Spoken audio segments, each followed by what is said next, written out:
Welcome to the debate of the week, ladies and gentlemen. This is about Jinder Mahal. How can I say this? I know a lot of people do not like Jinder. Andre Corbell likes him because he's met him and he knows him. Me personally, I don't really hate Jinder Mahal. In fact, I always felt Jinder Mahal was just very underutilized. And I know a lot of people are not happy. Look, I'm not going to lie. When it came to last week, I felt Luke Harper was the best person to put up against Bray Wyatt or Randy Orton for the simple reason of story continuity. It wasn't about that he was more over than everybody else. He's not. He was just beginning to get traction. He is just beginning to get real traction. Dolph Ziggler made no sense in that position. Neither did Eric Rowan. I didn't mention him in my last video last week, but I am. When it came to Sami Zayn, he made no sense at all. And I'm not going to lie about Jinder. Jinder didn't make any sense for the simple reason he'd been jobbing more than a couple of times, particularly to Sami Zayn or to Mojo Rawley. Because there was one point he faced Sami Zayn a couple of times and he jobbed to him. He hadn't been really booked very well. I didn't get it. I mean, he basically jobbed to Rusev. He did. So, he jobbed to, well, not Enzo Amore, but he did job to Big Cass. So, when it comes down to, for the last 6 months, he had been jobbing a bit. So, why should I care about the guy? Simple. We have been keeping the same people, and I've been saying this for years. We kept the same people in the same position for years. John Cena, Randy Orton, Triple H. Well, of course, Triple H's got to be there because he's the COO. But essentially, all the people you already know for years have been in the same position. Kane has been in the same position. Undertaker's been in the same position. Brock Lesnar's been in the same position.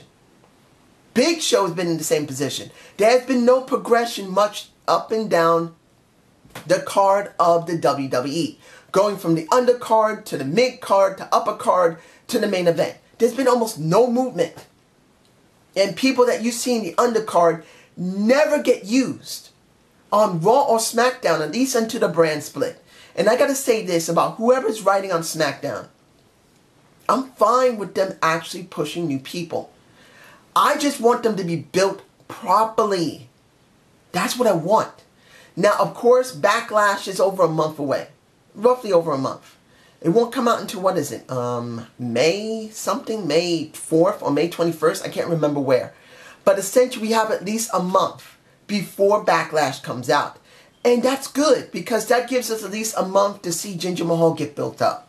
Now, I'd rather see him been built at least 2 or 3 months ahead of time. Because then it'll make more better sense for him to be dealing with either a Randy Orton or Bray Wyatt, for that matter. I just want to see someone built properly. Now, I know a lot of people are going to say, dude, are you fucking serious? He's a freaking jobber. Why give a fuck about him? Why care? Who cares? Well, I do care. Look, Big Cass, Enzo Amore, even Sami Zayn, Rusev. You even talk about Mark Henry, a guy who has never had a chance to be in the main event. He should have been in the main event. Okay?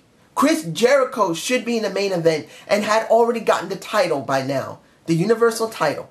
If he comes here, he can get the WWE title. I just want to see people that have not been allowed to be utilized properly get more time, get interest, be put in the main event.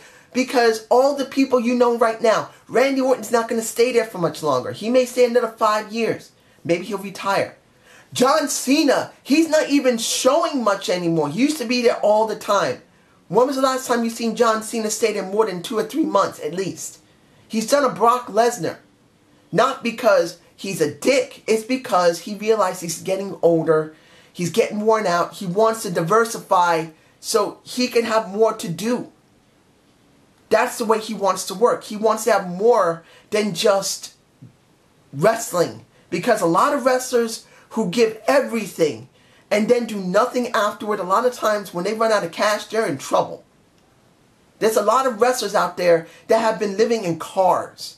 So I understand his feeling. And when it comes to Jinder Mahal, and I know I kind of wandered a little bit off talking about a lot of people, I see Jinder in this respect. He's been around for several years.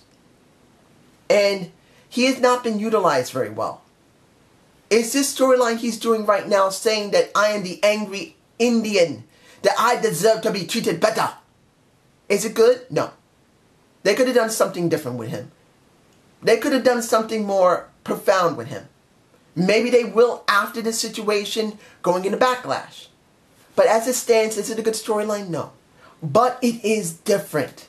We're now seeing new people. Look, instead of seeing American Alpha, we see Breezango going after the Usos at Backlash. Now, we're going to have Randy Orton or Bray Wyatt go after Jinder Mahal. Yes, the Bollywood boys being there kind of degrades Jinder. But in this situation, because he has not been built up, they had to compensate for it. I don't see Jinder as an enhancement match guy anymore. I see Jinder Mahal as someone who could easily be in the mid-card and the main event for the simple reason that they're willing to at least try to push him. Now, the key of this entire situation with Jinder, that this has to be made clear to anyone who's watching this. The question's going to be is this. It's not going to be the Bollywood boys that's going to get him over. It's not going to be the title that's going to get him over.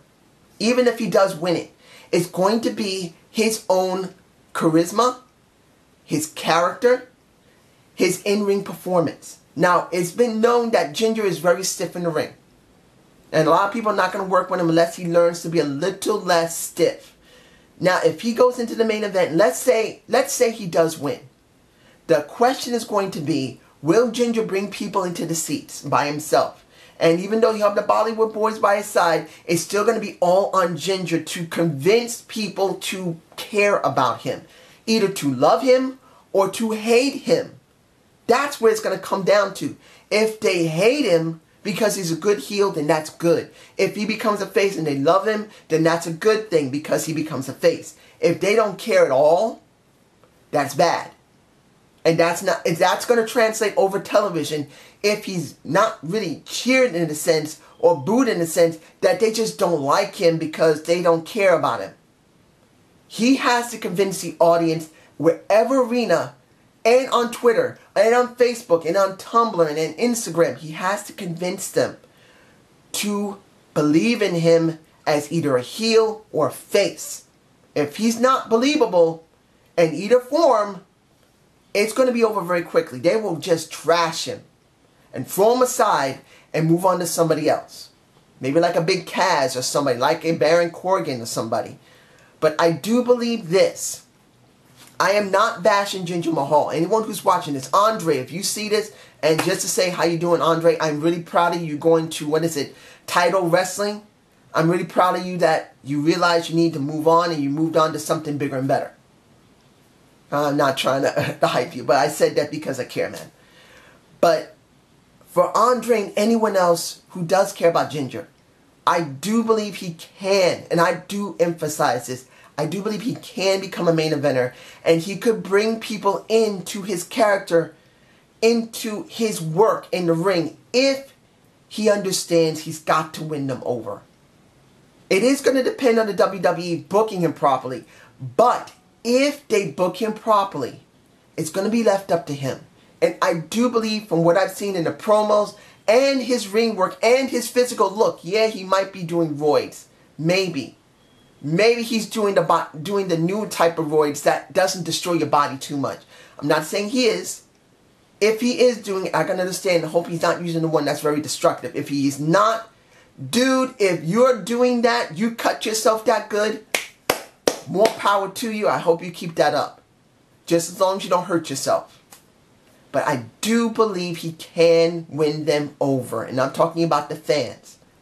Just give, as I've always said, for those who analyze things too much, turn your motor off, turn your brain off, and just let it happen.